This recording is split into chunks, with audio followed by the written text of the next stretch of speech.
My high school sweetheart broke my heart for freedom, then showed up 4 months pregnant, claiming I'm the father. I first met Emma at the very beginning of ninth grade. We were both 14, both anxious about starting high school, and both uncertain of who we were supposed to be in a world that seemed so large and unpredictable.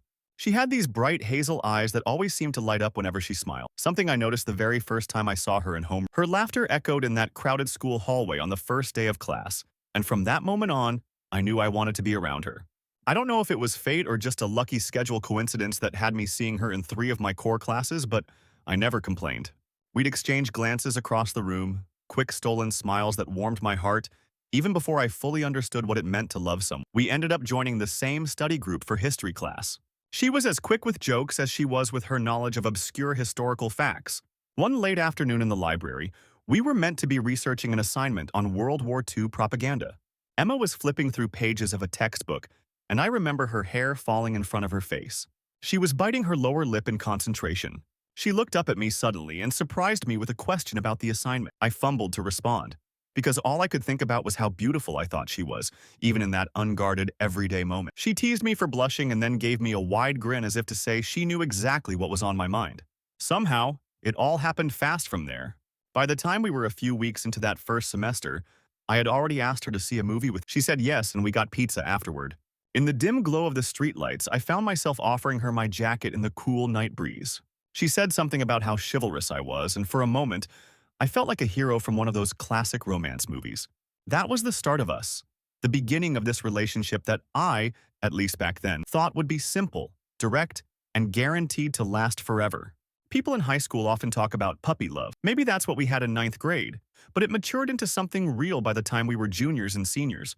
We grew from that initial electric crush to become each other's confidants.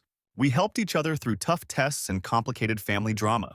We'd hold hands in the hallway between classes, share headphones to listen to each other's favorite music, and meet up after school for milkshakes. The kind of stuff that might seem ordinary to everyone else, but it was extraordinary to me. I was the happiest I'd ever been. After graduation, we went to the same community college. Intentional. Emma was always academically gifted, but she wasn't entirely sure what major she wanted to pick. I didn't have a burning desire to move far away from home either, so staying close to our families and each other felt right. Our relationship deepened further. We got an apartment together the second year of college, a tiny one-bedroom place with old paint on the walls and a dishwasher that worked maybe half the time. She put up fairy lights in the living room, and we had secondhand furniture that friends and family donated to us. It was all we needed. We spent evenings studying, laughing at terrible reality shows, or cooking improvised meals with far too much hot sauce. And at night, falling asleep next to her felt like the warmest, safest place in the world. I proposed at the end of our second year of community college. I remember practicing what I was going to say, going over my speech in my head for weeks. I'd hidden the ring in my sock, certain she'd never look there. One day, I took her to the park where we'd had our very first real date during high school, a simple walk around the local lake. That evening, under a pink and orange sunset, I got down on one knee on the grass by the water's edge. I stammered a little because I was so nervous, but eventually I managed to say, "Emma, I have loved you from the moment I met you. I can't imagine a life without you by my side. Will you marry me?" She said yes with tears in her eyes, practically throwing herself into my arms. My heart soared. I was 20 years old, engaged to the love of my life, and certain we were on our way to building a beautiful family together. That was the plan. At that time, I was sure nothing could shake the foundation of our love. We had gone through nearly 6 years of being together, had weathered typical teenage drama, and come out stronger. I felt unstoppable. But real life has a way of shattering illusions without warning. I learned that lesson the hard way. It happened 4 months after the proposal. We were both 21 by then, living in that same cozy apartment, planning out our future. She'd talk about flowers for the wedding, or which color scheme we wanted for the invitations. I was diligently looking for a better-paying job so we could start saving for a house someday. Then, in the middle of a completely ordinary week, when things felt fine, routine, normal, Emma sat me down with tears already streaming down her face. She said she had something important to tell me, but she wasn't sure how I'd react. My stomach twisted as I saw her, trembling, tears making her eyes glisten. I thought maybe something terrible had happened to a family member, or she'd gotten some news about her health. Nothing could have prepared me for what she actually said. She told me she felt we had gotten together too young, that she needed to be single for a while, and that she wanted space. The entire conversation was a haze, as if I'd stepped into an alternate reality. I was so confused. She spoke vaguely about not wanting to be responsible for my happiness, She said she wanted to go places, see people, and not have to worry about how it might affect me. That, more than anything else, left me feeling completely blindsided. I'd never tried to hold her back from anything. If anything, I'd encouraged her to pursue her dreams, to hang out with friends. We talked through every argument or conflict that arose over the years. We'd always found a way through. I remember pleading with her, telling her we didn't need to break up for her to feel freer. We could talk things out, give each other breathing room, have nights out with friends or whatever she needed. But no matter what I said, it didn't move her. I saw in her eyes a determination that refused to budge. Her tearful face hardened whenever I tried to argue. Eventually, it clicked in my mind to ask her if she was doing this to date or see other people. She insisted that there wasn't anyone else specifically, but she admitted that she thought maybe she wanted to have the freedom to explore. It felt like a bomb dropping on me. It felt like the entire world was spinning out of control. We were engaged. We were supposed to be planning our wedding and our future together. Suddenly, that was all gone. My shock gave way to anger, which gave way to a heartbreak so profound that I wanted to crawl into a hole. I told her not to say she loved me anymore, because if she truly did, she wouldn't be doing this. She tried to ask if I would be all right, and I told her it was no longer her concern. I walked out of the apartment, slamming the door, not knowing where to go, just knowing I couldn't be there anymore. Over the following days, she tried calling, texting, emailing, leaving voicemails, but I refused to answer any of them. I deleted her texts without reading. I blocked her on social media. My pride and my pain fused together, and I told myself I wouldn't give her the satisfaction of responding. What followed were some of the darkest months I had ever experienced. Our lease was up in a month, so I found a new place, a small house rental on the other side of town, and moved out early. I took what was mine, left behind what was hers, and never looked back. At night, I could barely sleep. During the day, I only showed up to work because I needed money to survive. All that dreaming, all those wedding plans, everything about the future, gone in an instant. I'd fallen into a profound depression, though I tried to hide it from everyone. My parents worried about me, but I shrugged it off. They suspected something was up with Emma and me, but didn't know the entire story. I was too devastated to share. Months passed like this. 3 months, specifically, of zero contact. She was blocked, and I was too stubborn to let down my guard. I rehearsed angry monologues in my mind about how I would never take her back if she tried to crawl back. But the truth was, I missed her. Missed everything about her. Despite my anger, I was lonely. She had been my best friend since we were kids. Now, it felt like I was stumbling around with a vital piece of my life missing. I tried distracting myself with late nights out, half-hearted attempts at socializing, playing video games until morning. Nothing filled that void. Nothing made me stop thinking about her. Then one day, after work, I pulled into the driveway of my little rental house, and my heart jolted at what I saw. There was a car parked across the street, and as I opened the door to step out, I saw Emma get out of that car. My entire system went on high alert. She was the last person I wanted to see, and yet, deep down, maybe the only person I had secretly longed to see. But I shut all of that down. I kept my gaze averted, walked quickly toward the door, and heard her call my name. I almost didn't respond, but she called again, voice trembling. I stopped, turned around, and saw her standing there, looking somehow both familiar and different.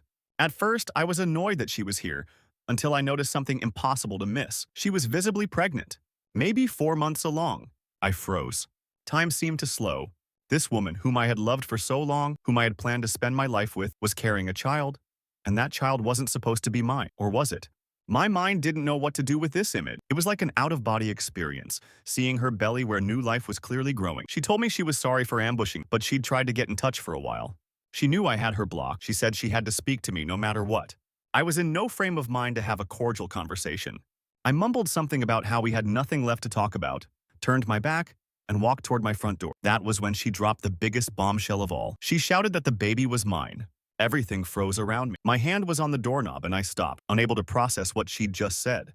1,000 thoughts flashed through my mind. Confusion, denial, the desire to believe it was all a lie or a trick, the faint flicker of hope that maybe this was some misunderstanding. I turned to face her. She looked as though she might shatter at any moment. In a rush, she explained that she was 4 months pregnant. She insisted that she had been about 1 month along when she broke up with me, but had no idea at the time. She said it wasn't until her second missed period that she suspected something was off, and after conflicting home pregnancy tests, she finally went to a clinic that confirmed she was pregnant.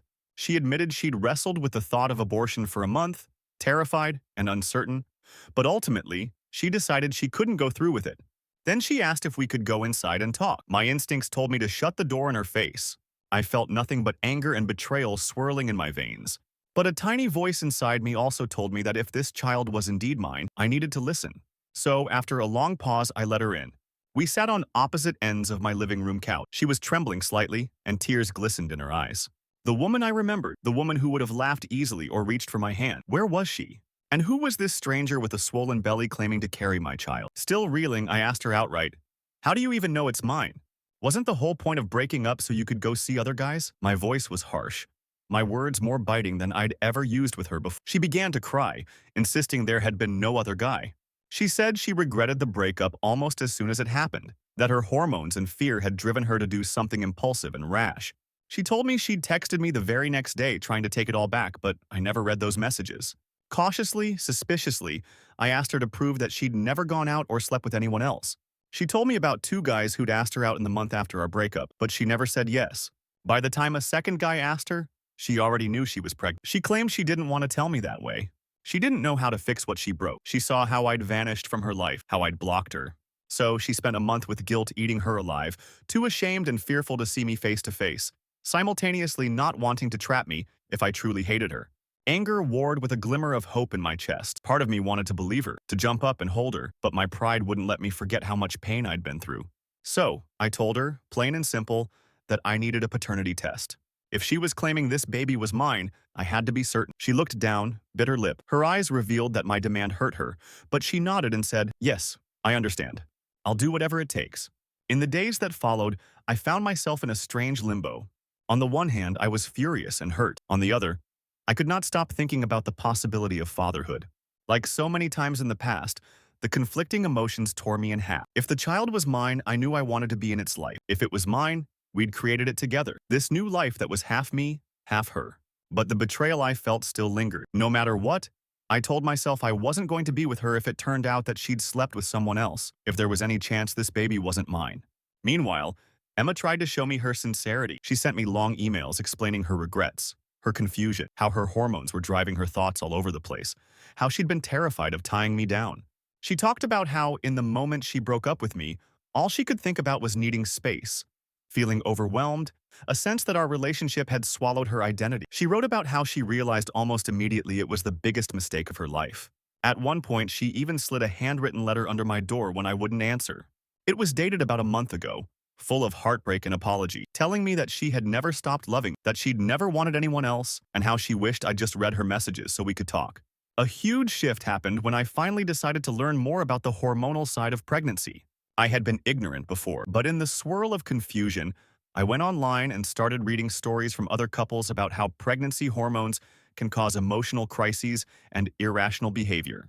Some women described feeling suffocated and needing to escape their partners, even though they deeply loved them. Some men shared how they felt completely blindsided by their partner's emotional upheaval. It was staggering. I started to wonder if Emma's story might be true, that her pregnancy hormones had triggered an emotional spiral. A part of me still felt uneasy. I'd read enough to know that hormones can't justify every action, but it started to seem possible that her radical, sudden desire to break up wasn't a carefully planned betrayal, but a panicked response to something she didn't understand. I felt the stony edges of my heart soften. We made an agreement to meet at her friend's apartment, where she'd been staying, to talk everything through. I arrived there one Saturday evening, and her friend politely stepped out so we could have the place to ourselves.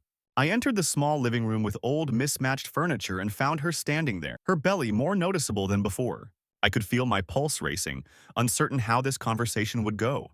The moment she saw me, she ran over and tried to hug, but I held up a hand, not ready for that yet. I needed to talk before we touched.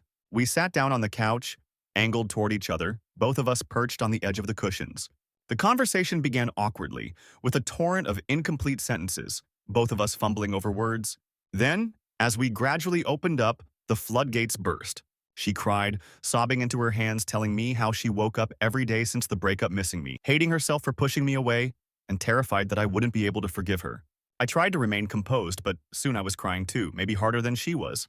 I admitted how much her leaving crushed me, how worthless and betrayed I felt, how the sleepless nights and the numb days had chipped away at my sanity.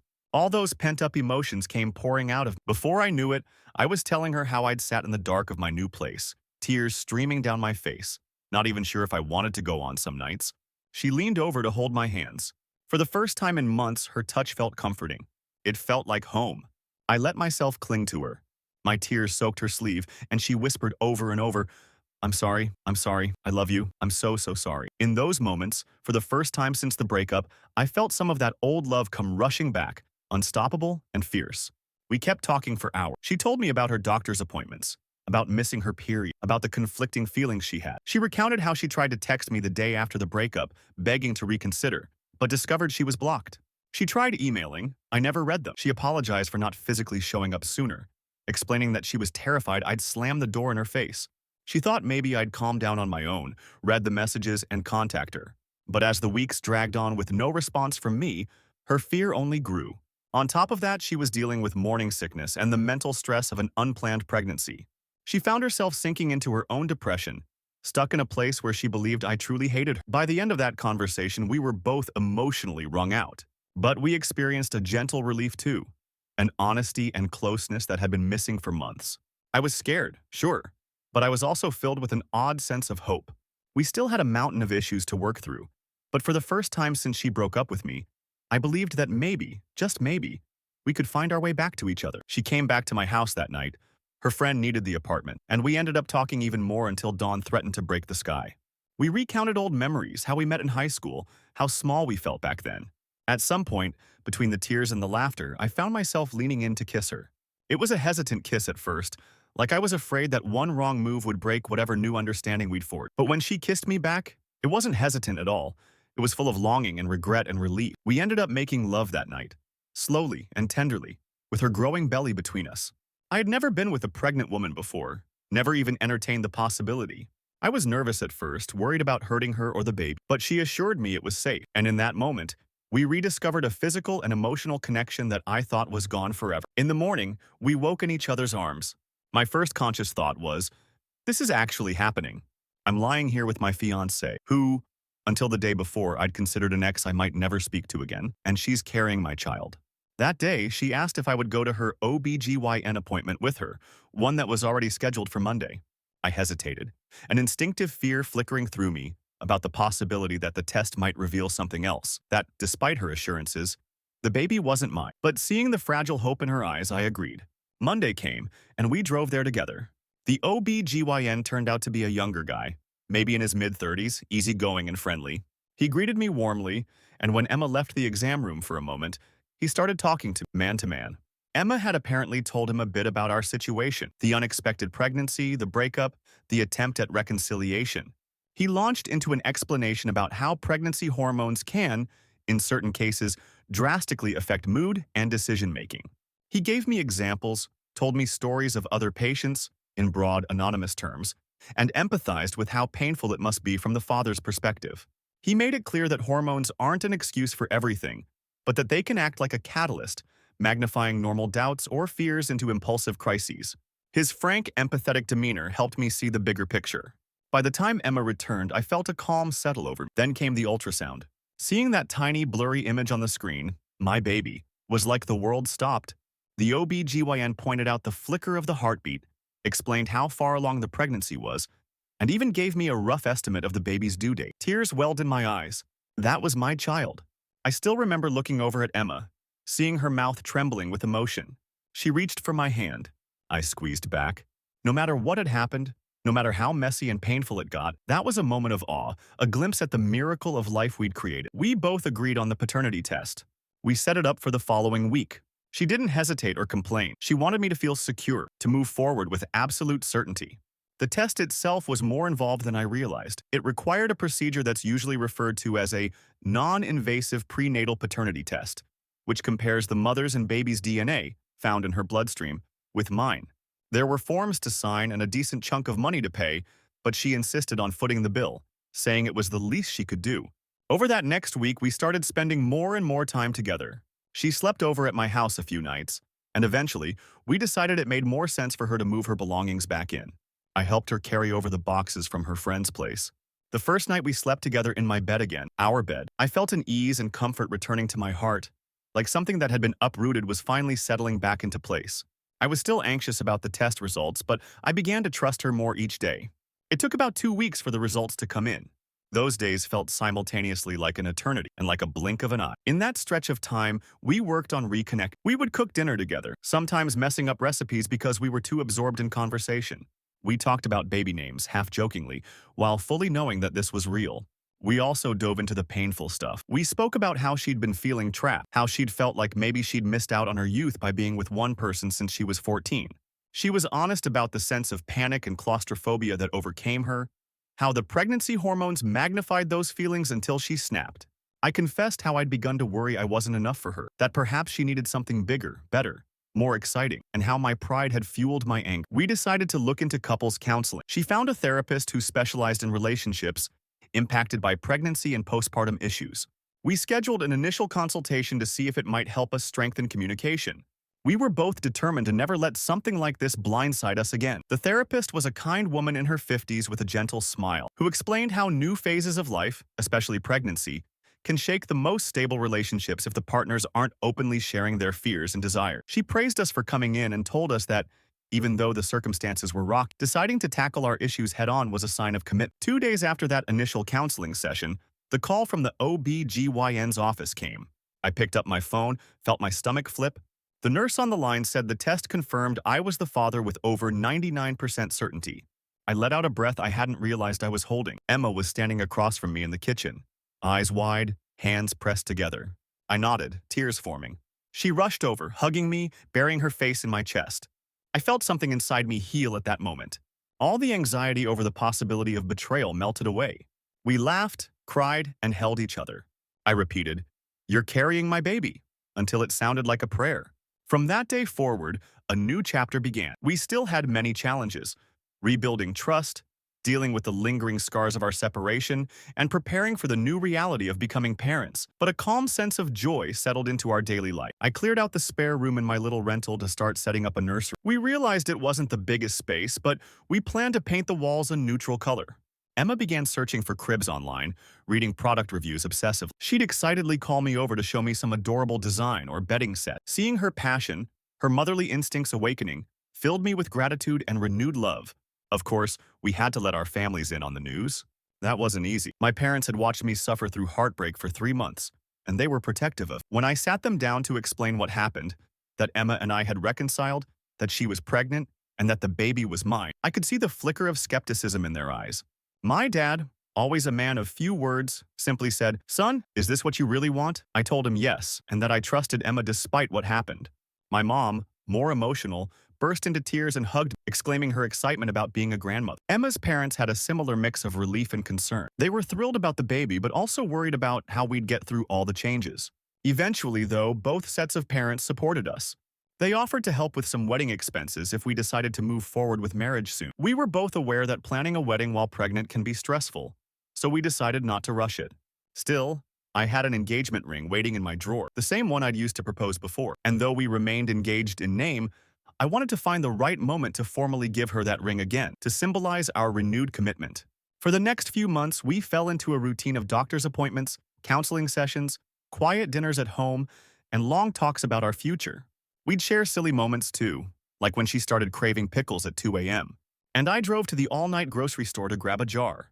Or the time we both got the giggles setting up baby furniture, cursing at complicated instruction manuals. Life felt full again.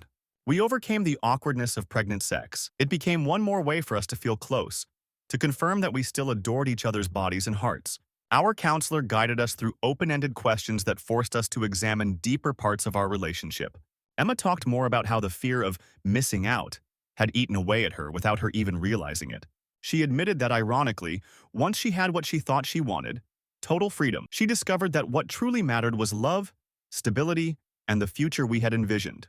I admitted I'd always felt a certain insecurity about whether I was good enough for her. Because she was the only girlfriend I'd ever had, part of me thought maybe she would want to upgrade, find someone more worldly or interesting. We learned how to voice these fears, how to reassure each other so they wouldn't fester into resentment or spur-of-the-moment breakups. As Emma entered her 6th month of pregnancy, we discovered we were going to have a little girl. The ultrasound tech pointed out the baby's features, though I could never really decipher them. Emma squealed with delight, already imagining bows and headbands and tiny, adorable clothes. We started brainstorming baby names. I liked names like Avery, Aria, or Charlotte. She had a list of her own: Lily, Nora, Madison. We laughed about how, in high school, we once played a game of, "What would you name your kids?" and how ridiculous some of our teenage choices had been.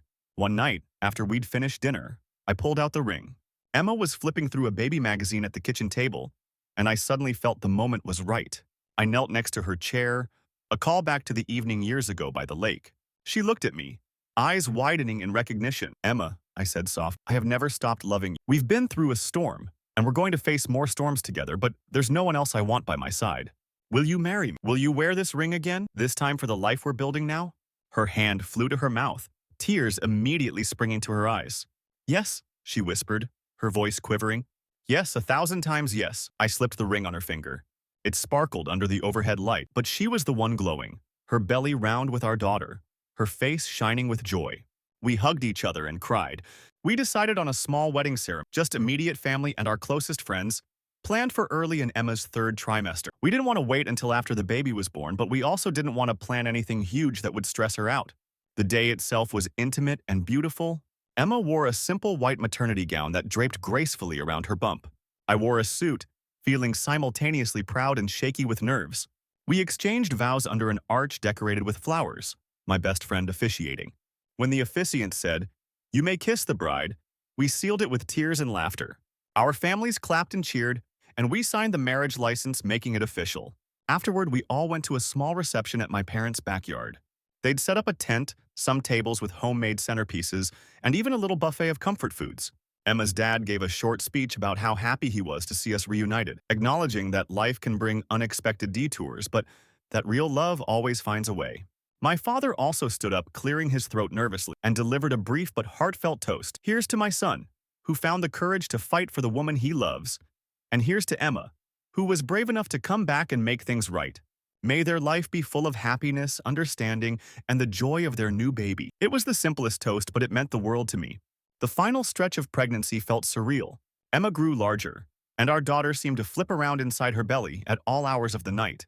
Emma would wake me up sometimes by placing my hand on her stomach, whispering, "She's kicking." I'd feel these little rhythmic thumps and think about how that was my daughter in there, strong and alive. I'd lean down to speak to her softly, telling her how much I loved her, how I couldn't wait to meet her. Emma would smile at me, tears in her eyes, so full of love it nearly made my heart. Labor came 2 weeks earlier than expected. It started late one night when Emma shook me awake saying her water broke. I sprang into panic mode, rushing to grab the hospital bag we'd meticulously prepared. The ride to the hospital felt like the longest drive of my life, every red light an insult. Emma clutched my hand, breathing through the pain as contractions hit.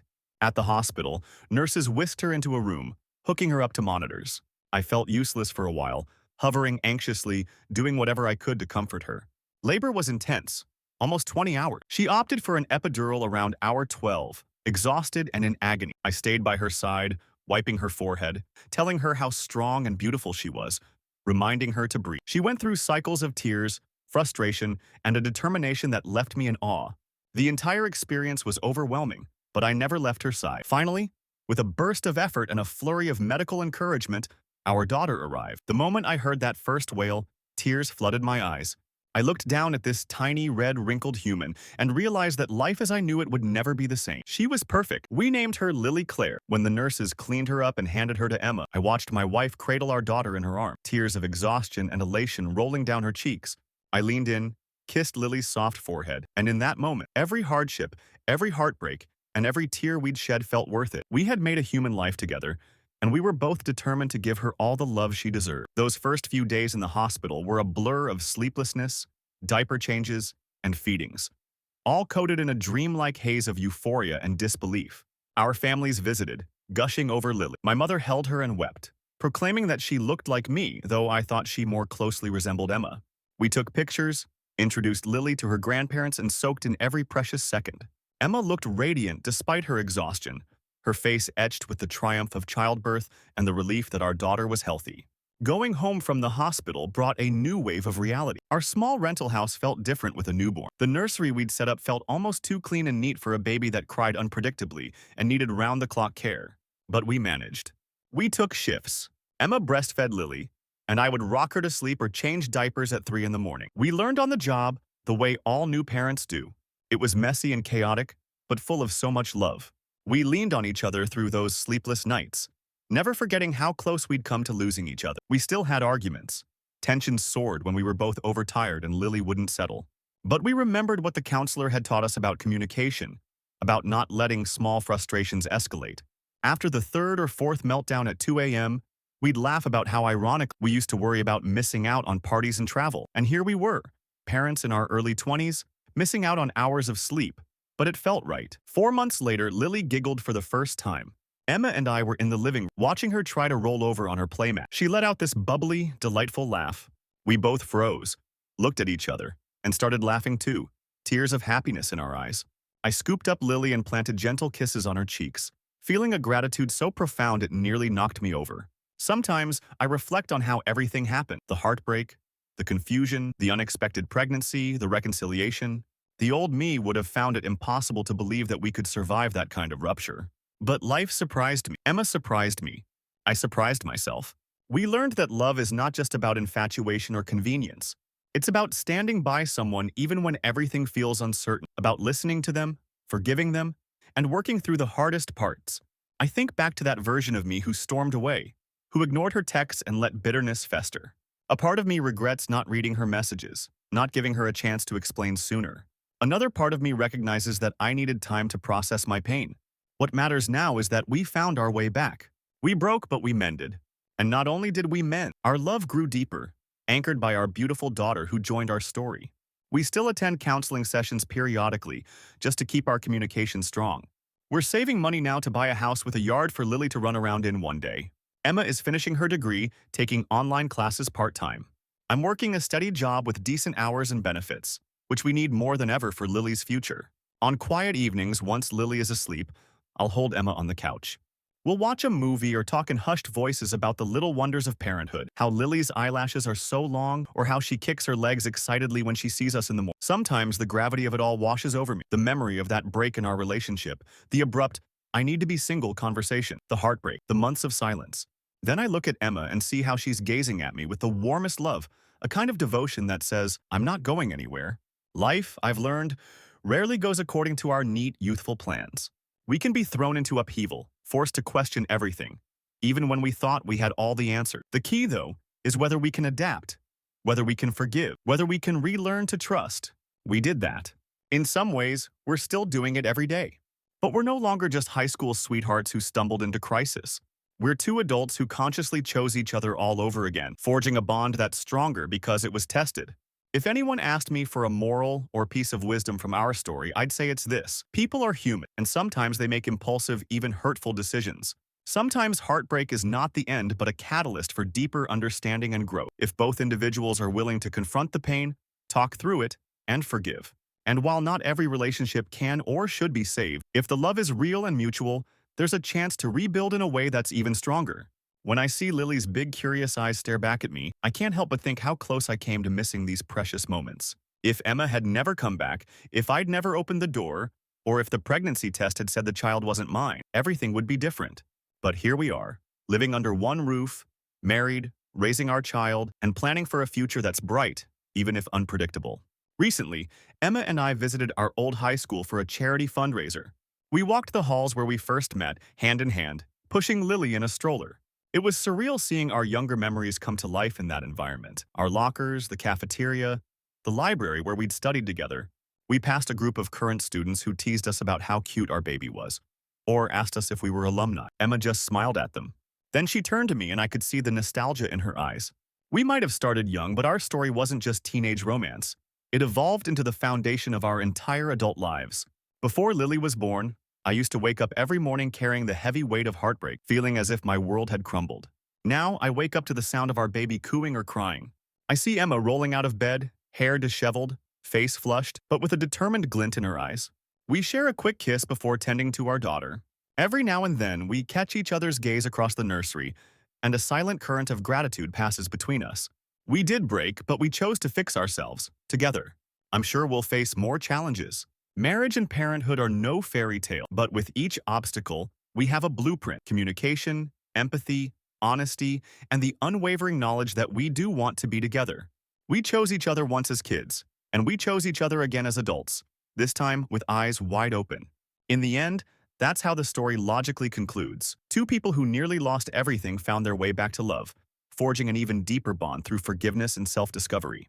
We became a family, Lily is now the living symbol of our reconciliation, the little heartbeat that set everything in motion. And every day, I'm reminded that no matter how dark a chapter can get, sometimes all it takes is a spark of honesty, a willingness to learn, and an open heart to write a brand new ending, one filled with hope, growth, and unconditional love.